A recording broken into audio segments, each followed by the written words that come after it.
Hello everyone, myself Nida Friend from Government College of Education Akola.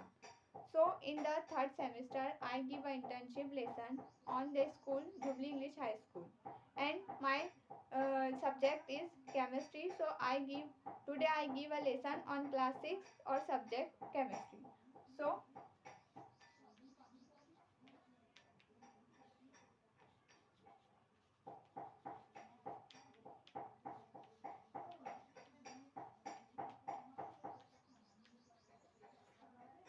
chemistry.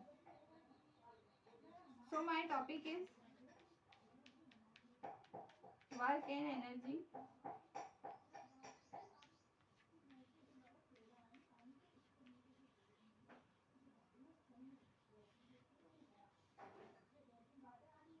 And subtopic is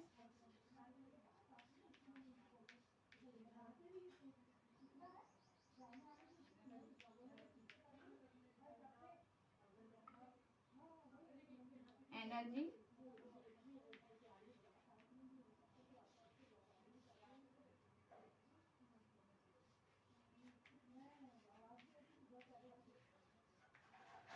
resources. So there is a two types of energy resources. First, there is a two types of energy resources. The first energy resource is conventional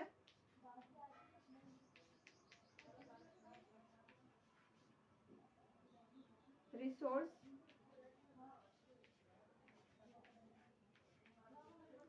and others is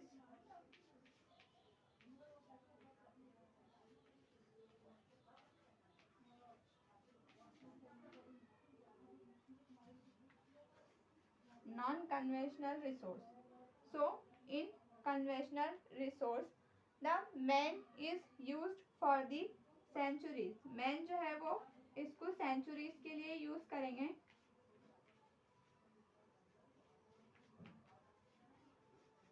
जो conventional energy है उसको man जो है वो और resource centuries के लिए use करेंगे.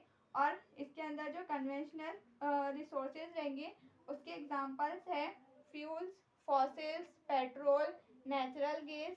ये सब जो है वो इसके एग्जांपल्स रहेंगे. तो हम इसके एग्जांपल देखेंगे. इसके एग्जांपल्स रहेंगे फ्यूल,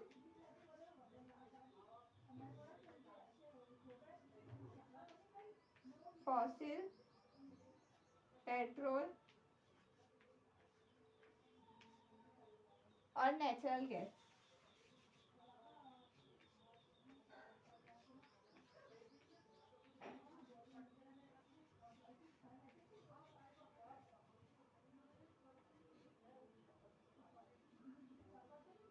ये जो है these are the examples of conventional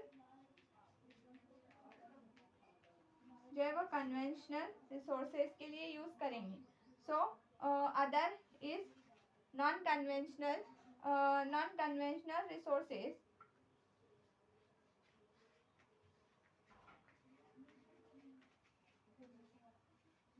non conventional resources is a not use for traditionally. जो नॉन कन्वेंशनल रिसोर्सेज रहेंगे तो हम जो है वो उसको ट्रेडिशनली जो है वो यूज नहीं कर सकते. नॉट यूज ट्रेडिशनली, इसको हम जो है वो ट्रेडिशनली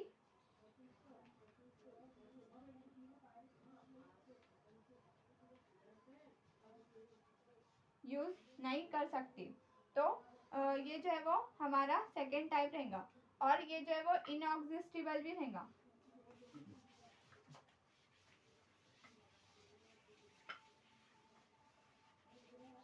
जो हमारा सेकेंड टाइप है नॉन कन्वेंशनल, वो ट्रेडिशनली हम यूज नहीं कर सकते. और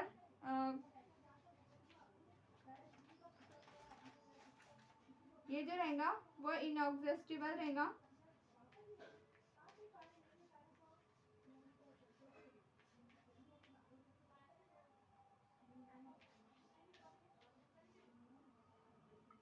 इनएग्जिस्टिबल रहेगा. तो इनएग्जिस्टिबल जो रहेगा ये जो है वो इसके अंदर जो है वो बहुत ज़्यादा अलग अलग रिसोर्सेज रहेंगे, एनर्जी जो है वो अप्लाई करने के लिए हम जो है वो एनर्जी कलेक्ट कर सकते जो है वो बहुत सारे रिसोर्सेज से। तो पहला जो हमारा रिसोर्सेज है वो है सोलार एनर्जी।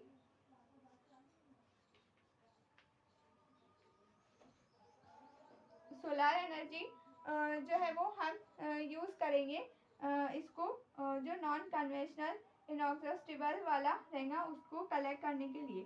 तो अब हम सोलार एनर्जी में देखेंगे कि सोलार सिस्टम जो हमारा सोलार सिस्टम है उसके थ्रू जो है वो हमारी एनर्जी जो है वो कलेक्ट होंगी, इलेक्ट्रिकल एनर्जी जनरेट होंगी और फिर उसकी वजह से हमारा कोई भी जो है वो वर्क जो है वो डन होगा, मतलब हमारा कोई भी वर्क होगा। तो ये जो है वो हम सोलार एनर्जी के थ्रू भी जो है वो इलेक्ट्रिकल रिसोर्सेस को कलेक्ट कर सकते हैं।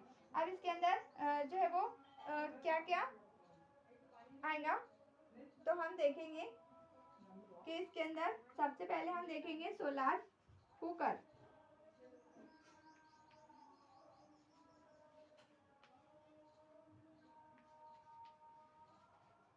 सोलार कुकर, तो सोलार कुकर जो है वो उसके थ्रू जो है वो सोलार एनर्जी जो है वो एब्जॉर्ब होंगी और जो है वो हमारी इलेक्ट्रिक जो है वो हमारी जनरेट होंगी, मतलब हमको जो है वो दूसरे रिसोर्सेज से हमको एनर्जी मिलेंगी।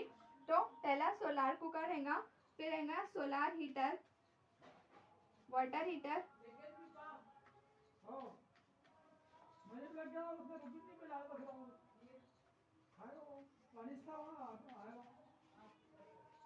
Solar water heater. Solar energy जो है वो सोलार कुकर के थ्रू, सोलार वाटर हीटर के थ्रू। आप सोलार कुकर के थ्रू कैसे जो भी सोलार कुकर रहेगा वो जैसा कि फॉर एग्जांपल ये सोलार सिस्टम है और ये सोलार सिस्टम जो है वो ये सोलार सिस्टम है और ये सोलार कुकर है।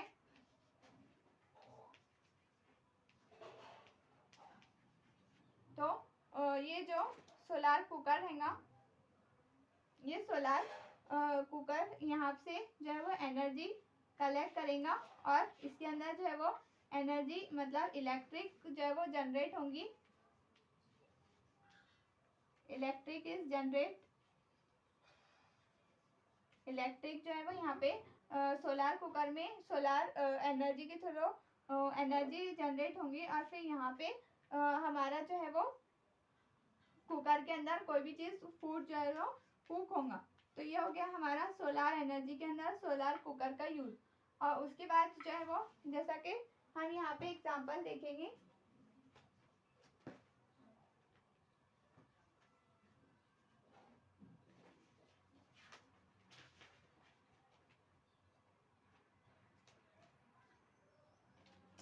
यहाँ पे ये जो है वो हम देख रहे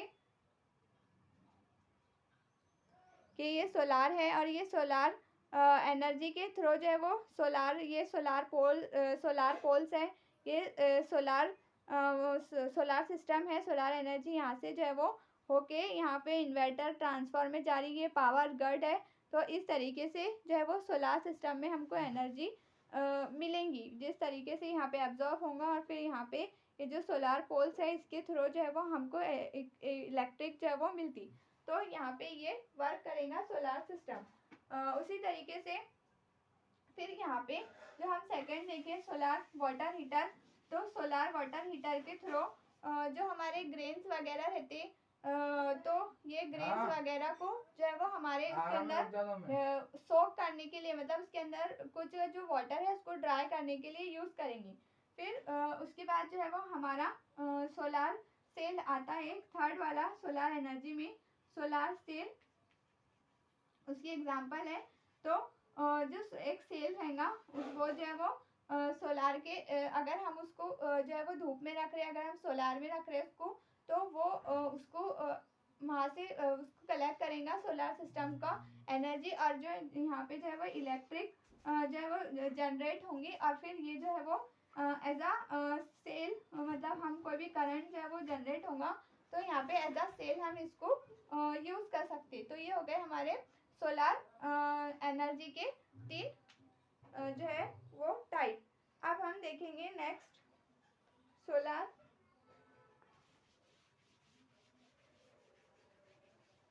वाइंड एनर्जी। ये हो गया था सोलार एनर्जी। अब हम देखेंगे सेकेंड टाइप थी हमारी वाइंड एनर्जी।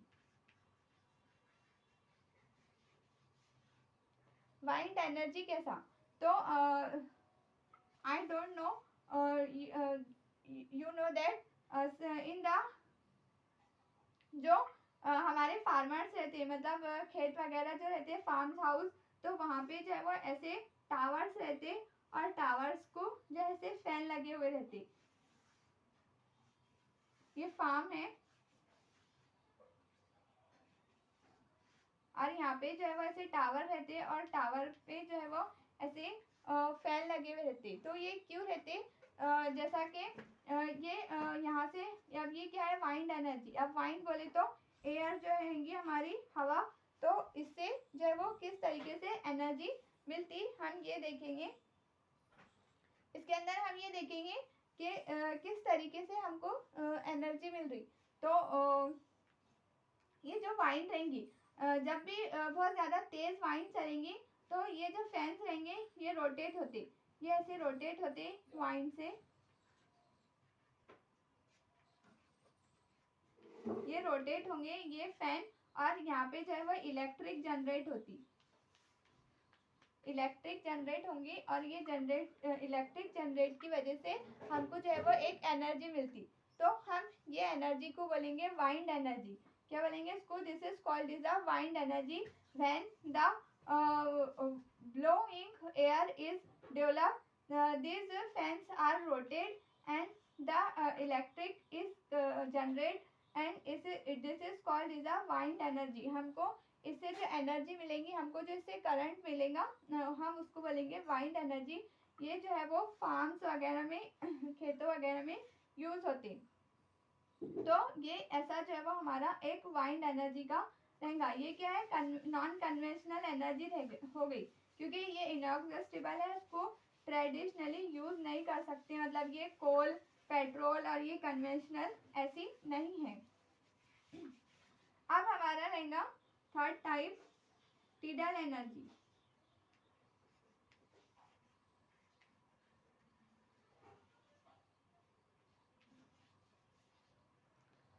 तो हमारा ये जो रहेगा टिडल एनर्जी वो कैसा रहेगा कि एक जैसा यहाँ पे एक रिवर वगैरह है या फिर ऐसी कोई भी पाइपलाइन है और यहाँ से जो है वो वाटर फ्लो होता,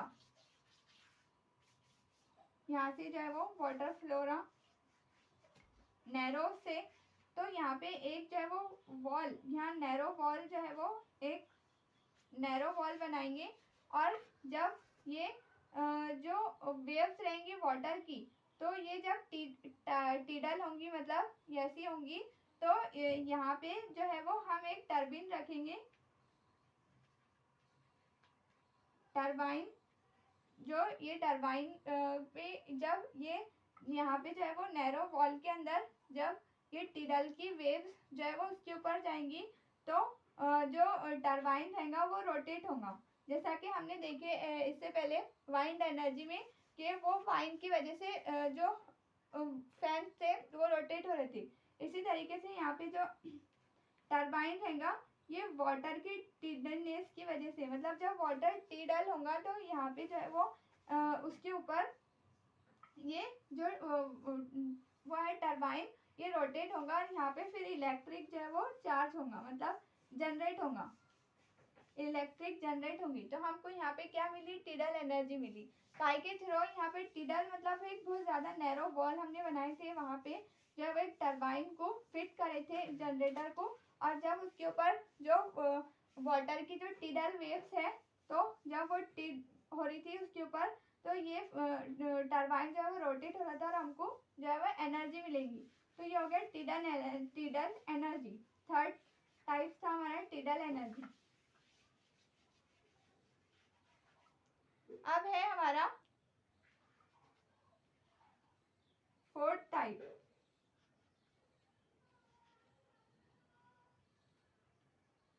फोर्थ टाइप टाइप रहेगा हमारा कि जो भी hydel power,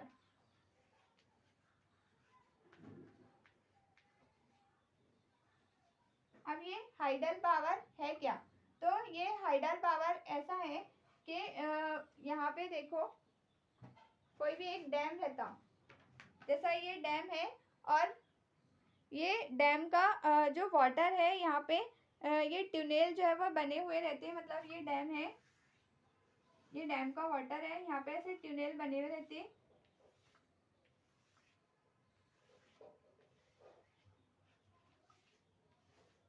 So on this tunnel the water fall on the dam, जो डैम का पानी दिस डैम, जो डैम का पानी रहेगा ये ट्यूनेल के थ्रू जो है वो नीचे आएगा, डाउन में आएगा, to flow down and out about this, जो इसके ऊपर जो है नीचे जो है वो फिर यहाँ पे एक जनरेटर जो है वो टरबाइन है यहाँ पे फिर नीचे फिट करा हुआ वाटर में, और जब ये वाटर फॉल होगा यहाँ पे ये टरबाइन के ऊपर, तो फिर से ये जो टरबाइन है ये रोटेट होगा, और जब ये टरबाइन रोटेट होगा तो फिर यहाँ पे से जो है वो एनर्जी जो है वो जनरेट होगी।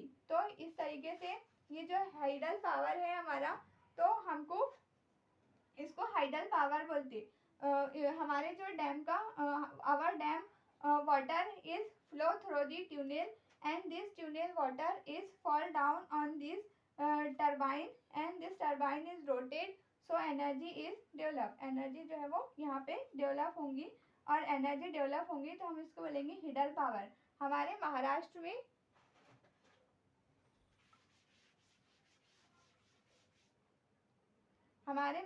में जो है वो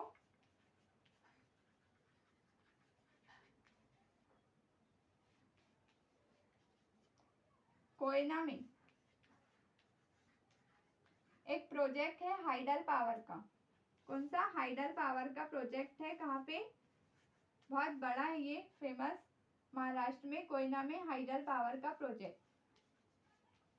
और ये इसको जो है वो फिर इसके थ्रू जो डैम के पास के जो वहाँ के जो प्लांट रहेंगे फिर उसको जो है वो वाटर जो है वो सप्लाई होगा, तो इसको जो है वो हाइडल पावर प्लांट भी बोलते। क्या बोलते हैं? हाँ, it is also called as a hydel power plant. So in the Maharashtra in which Koyna this is, ये जो है वो कोयना में है।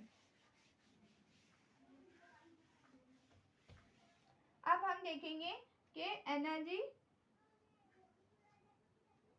फिफ्थ टाइप का,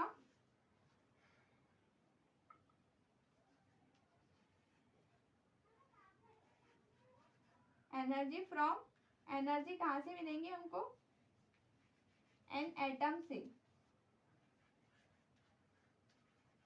एटम से आप कैसे मिलेंगे एनर्जी?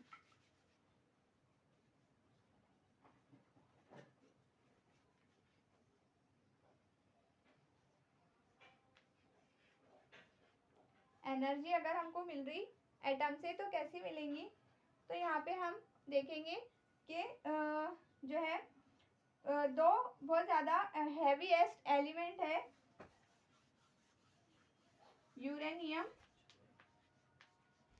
और थोरियम।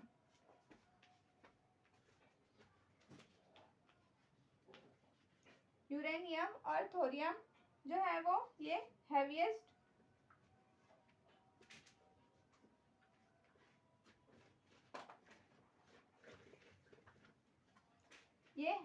एलिमेंट्स है।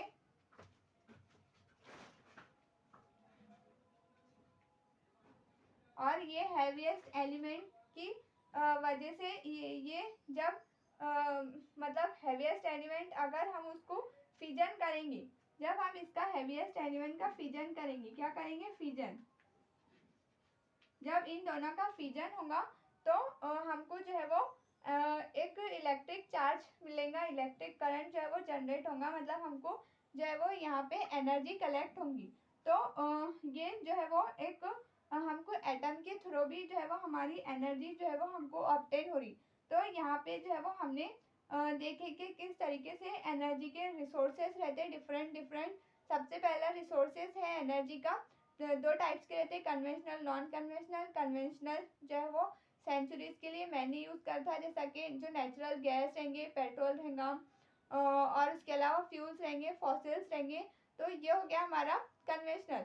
और जो नॉन कन्वेंशनल रहेगा वो इनएग्जॉस्टिबल रहेगा, और दूसरी बात ये इसको ट्रेडिशनली यूज़ नहीं कर सकती, जैसा कि हमने उसमें देखे सोलार एनर्जी, उसके बाद देखे हमने वाइंड एनर्जी, टिडल एनर्जी। तो किस तरीके से डिफरेंट डिफरेंट टाइप से हमको एनर्जी जो है वो अवेलेबल मिल रही, रिसोर्सेज मिल रहे, किस तरीके से एयर के थ्रू हमको एनर्जी, करंट मिला, इलेक्ट्रिक चार्ज मिला। उसके बाद जो है वो हमको यूरेनियम और ये जो थोरियम था, तो यूरेनियम और थोरियम के थ्रू किस तरीके से हमने जो है वो हैवीएस्ट अगर कोई दो हैवीएस्ट एलिमेंट है, जैसा कि ये दो जो है वो हैवीएस्ट एलिमेंट है, अगर हम इसको फ्यूज कर रहे, यहाँ पे फिजन कर रहे हम इसका, तो हमको जो है वो एक चार्ज मिलेगा, मतलब इलेक्ट्रिक चार्ज मिलेगा हमको, वहाँ पे एनर्जी प्रोवाइड होंगी। और ये जो एनर्जी रहेंगी हम इसको बोलेंगे एनर्जी, मतलब जो हमको हैवीएस्ट एलिमेंट से मिल रही, और ये हैवीएस्ट एलिमेंट है यूरेनियम और थोरियम। उसके अलावा किस तरीके से डैम जो हमारा है, वहाँ पे डैम में जो है वो पानी कलेक्ट होता, और वही पानी जो है वो वहाँ पे डैम के अंदर जो है वो नीचे के लिए फ्लो होने के लिए वहाँ पे ट्यूनेल बनाए जाते हैं, और वो ट्यूनेल के थ्रू जब पानी फॉल होता और नीचे जो है वो ज़मीन पे, अर्थ पे जो है वो एक टरबाइन फिट करते हैं, और वो टरबाइन पे जब वाटर फॉल होता तो वहाँ पे जो है वो इलेक्ट्रिक जो है वो एनर्जी मिलेंगी, इलेक्ट्रिक जनरेट होंगी। तो हमने इस तरीके से हमको वहाँ पे एनर्जी मिल रही, उसको हाइडल पावर बोलते हैं। और ये हाइडल पावर जो है वो कोयना में है, महाराष्ट्र में प्रोजेक्ट, और इसको हाइडल पावर प्लांट भी बोलते हैं, क्योंकि इसी के थ्रू जो है वो पूरे प्लांट्स जो है वो उसको एनर्जी सप्लाई होता। So student, I hope all of you understand. So any query and difficulty, so please tell me about, I will explain. Any question? So all of you understand very well? Yes, okay, thank you.